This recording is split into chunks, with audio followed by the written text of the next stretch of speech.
You think your job's tough? Try building a battleship, the baddest kind, back in the 1930s. Now imagine that battleship being the size of a small city block. That's Yamato, the biggest, heaviest battleship ever to sail. This thing made waves before it even hit the water. We're talking 72,000 tons, people. That's like 10 Eiffel Towers, all strapped together and ready to fight. The Yamato wasn't just big, it was built to dominate. The Japanese Navy had a thing for big guns and bigger ambitions in World War II. They wanted a ship that could go toe-to-toe with the best America could throw at them, and maybe even take on multiple ships at once. The Yamato and her sister ship, Musashi, were their answer. These were floating fortresses designed to dish out punishment and take a beating. Building the Yamato was a massive undertaking, even for a country known for its shipbuilding. Imagine the logistics, the materials, the sheer manpower. It was a secret project, hidden away in shipyards with tight security. The Japanese weren't shy about using forced labor either, a dark side to this engineering marvel. The pressure was on to get it right. This was a symbol of national pride, a statement to the world. The Yamato's design was all about firepower and protection. It had a unique hull form, designed to be stable even in rough seas. The armor was insane. Think steel plates, some almost 16 inches thick, protecting the vital areas. It was like putting the ship inside a giant metal vault. And the guns? Don't even get me started. We're talking about the biggest naval guns ever mounted on a ship. Now, let's talk about the good stuff, the guns. Yamato packed 9 18.1-inch guns, each capable of hurling a shell over 25 miles. These weren't your average cannons. These were monsters, each one weighing more than a Boeing 737.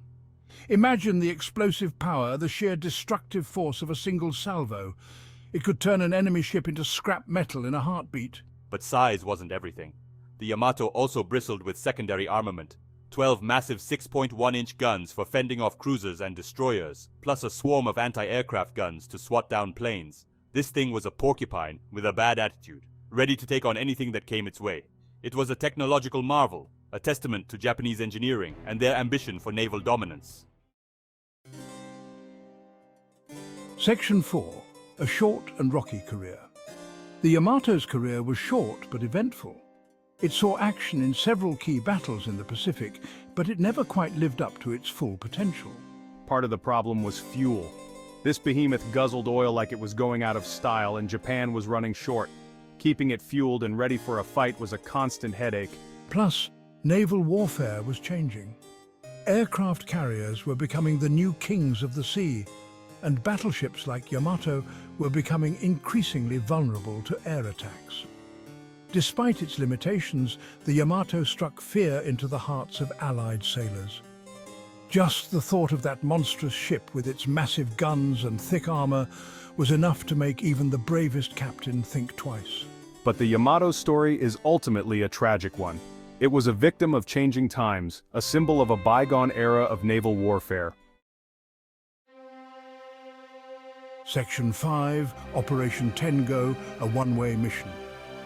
By 1945, Japan was on its last legs.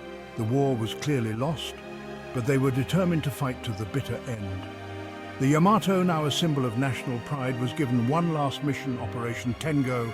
It was a suicide mission, a desperate attempt to stop the American invasion of Okinawa. The plan was simple. Sail the Yamato towards Okinawa, engage the enemy fleet, and fight to the death. There was no air cover, no hope of rescue. On April 7th, 1945, the Yamato, along with a small escort force, set sail. They knew the odds were stacked against them, but they were determined to fight for their emperor and their country. What followed was a one-sided battle against overwhelming odds. American carrier planes swarmed the Yamato like angry bees, pounding it with bombs and torpedoes. The ship fought back valiantly, but it was a losing battle. They knew it was a mission with no return, but their resolve never wavered. For them, it was about honor and duty, even in the face of certain defeat. Section 6. Legacy of a Behemoth. After enduring hours of relentless attacks, the Yamato finally succumbed to its wounds. The mighty battleship, once a symbol of Japanese naval power, capsized and exploded, taking most of its crew with it. The explosion was so massive it was reportedly heard hundreds of miles away. The Yamato's sinking marked the end of an era, the final chapter in the age of the battleship.